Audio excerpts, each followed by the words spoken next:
Hello and welcome to Keeper of the Moon Tarot Counterpart message pulls. So how I'm doing this is, it's not going to be like a pick a card.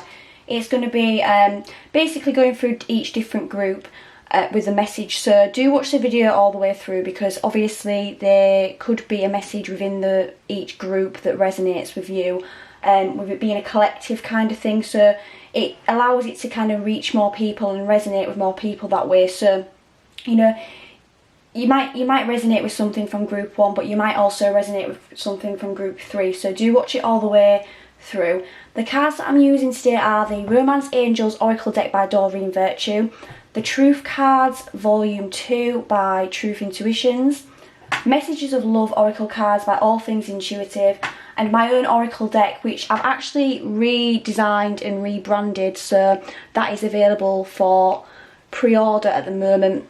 So if you did want to order that deck, just drop me a DM on Instagram and I'll put you on the list. So anyway, we'll get straight into group 1.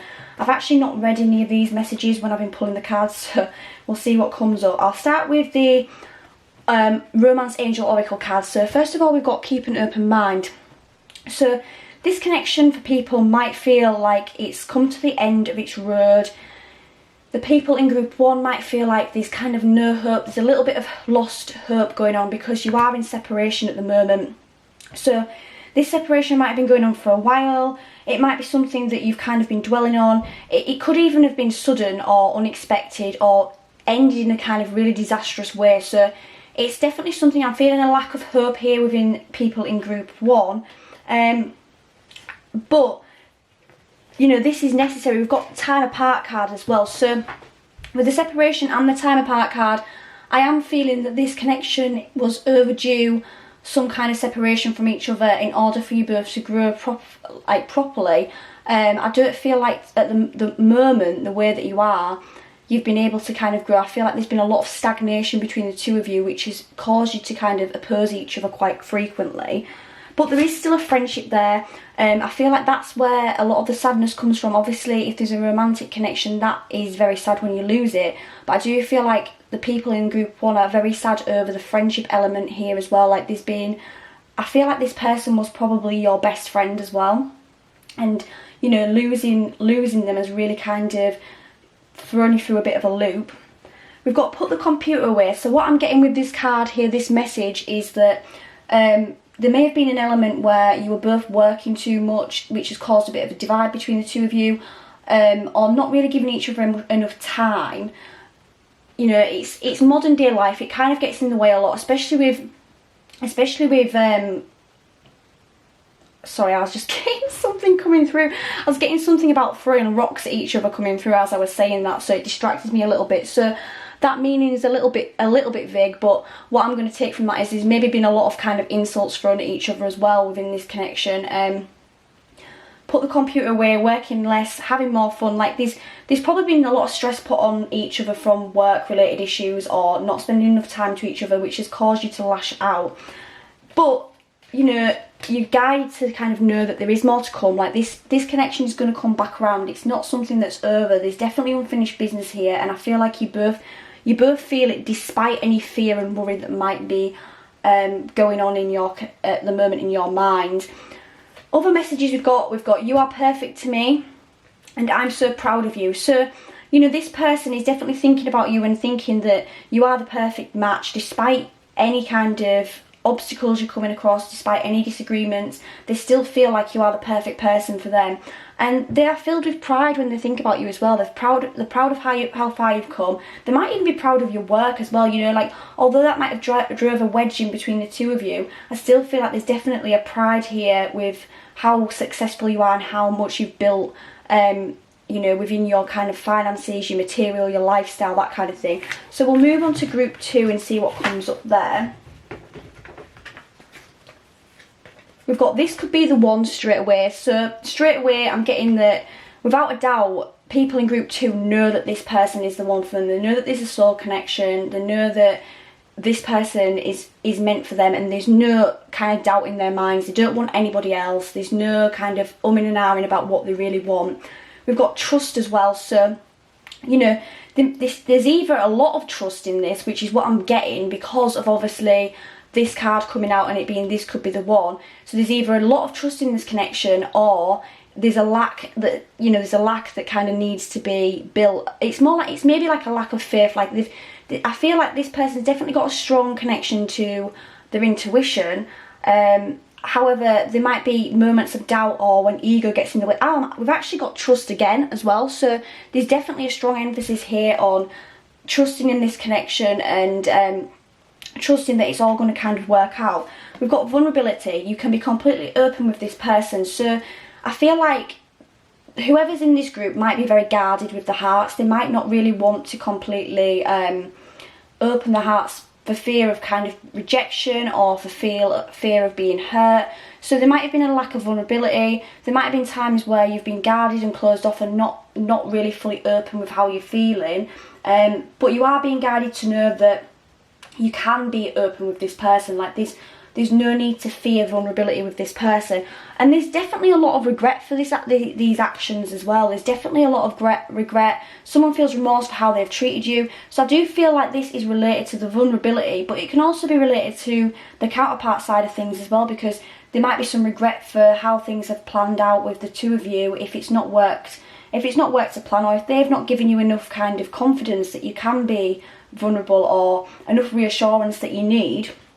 And I feel that might be the case actually, because we've got not hearing you. So it's almost like, oh, it could be two ways. I'm getting two ways. Like I feel like the person who's been feeling fearing vulnerability is not really hearing the person or trusting the person in what they say when they've told them how they feel, or when they've like, you know, kind of tried to reassure them. But I also feel it could swing both ways as well, and the person who's not done enough reassuring hasn't done enough reassuring for the vulnerable person.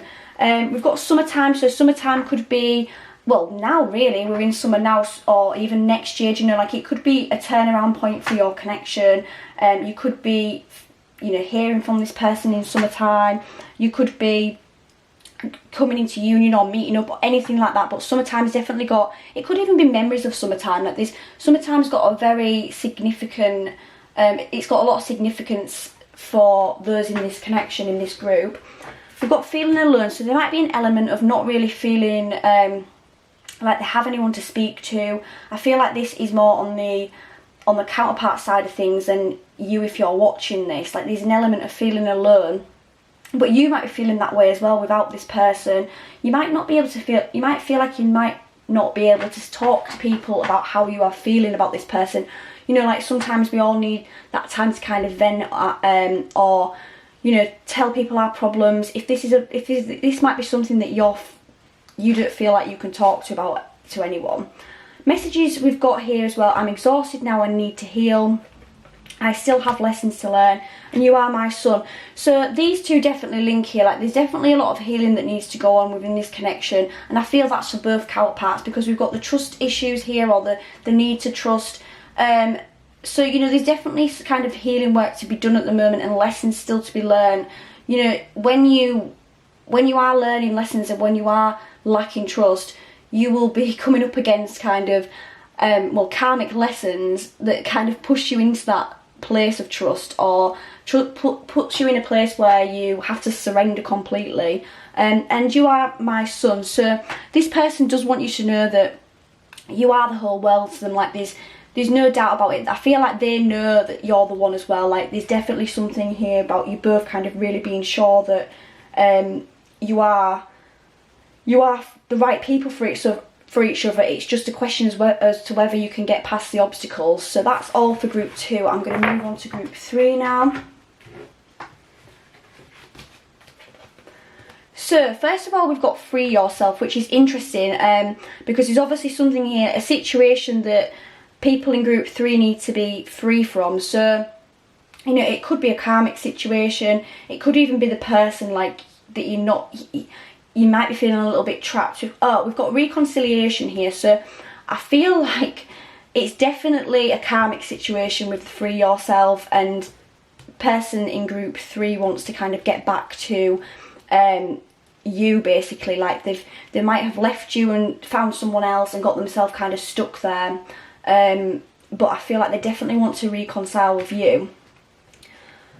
Right, okay, so we've got passion, interference and marriage. So I'm definitely feeling like this person, and the counterpart in group 3 is probably in a karmic kind of marriage situation or a commitment of some. It doesn't have to be marriage. It can be a commitment to somebody else where they might have got finances tied up, there might be children involved, there might be there's something that's keeping them tied to that situation anyway. It could just be fear of kind of hurting the other person or fear of being on their own, but there's definitely something that's interfering because you've got an external interference, an external party is intruding on this relationship.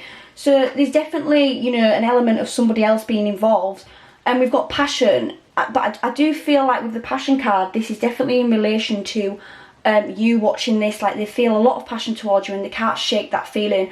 You might have had quite a passionate dynamic between each other when you were together, and that's kind of maybe what drove the wedging between the two of you and led this person to kind of think, oh well, I need something more stable, but now they're realising that it's probably not, it's not what they want, like for whatever reason that could be. You know, obviously the connection is the biggest reason, but I do feel like there's something else here, like there's just an element of unhappiness, especially with the Free Yourself card. We've got Speak Your Truth, Choose You First, and Harvest. So I'm definitely feeling that people in group 3, the counterpart in group 3 is really feeling trapped right now. Like they're feeling like they can't move for whatever reason. They can't move out of this karmic relationship, they can't move out of this karmic situation, but they need to choose themselves. Like no matter what it is, it might be, like I say, it could be finances, children, marriage, having a home together, not wanting to hurt this person's feelings. Whatever it is, it's trapping them completely and they feel miserable about it. They feel miserable because it's not aligning with who they are. It's not aligning with who they are, but they know that it's necessary to choose themselves, basically, because regardless of whatever the reason is, regardless of how they feel towards this other person, if there's a friendship there, whatever, they do definitely feel like it's not for them, and they need to kind of choose themselves and their own wishes first, no matter what kind of hurt it causes. The Harvest card is definitely saying to me that it's coming to the time where they really need to make a decision, like they need to harvest their, kind of reap the rewards basically, and in order to do that they have to make a tough decision. So you know, this tough decision is going to lead to harvesting some abundance and abundance coming in for this connection, but obviously first they need to make that choice and kind of move through the crossroads that they're at the moment. Other messages we've got, life is not worth living without you. So definitely, you know, adding to that vibe I was getting that this person is not happy, like they are miserable at the moment. Perfect for each other, a match made in heaven, and I cannot pretend any longer. So yeah, this person's really feeling it, like they're really feeling like this situation does not align with the truth, it does not align with who they are, they can't pretend any longer, and they feel like you're the right person for them. And you know, if you were together before, they've made a mistake in kind of letting you go, because now they kind of, you know, they don't really know which way out, so to speak. So that's all I've got for this reading. I hope you've enjoyed it and I hope to see you again in the future. Thank you.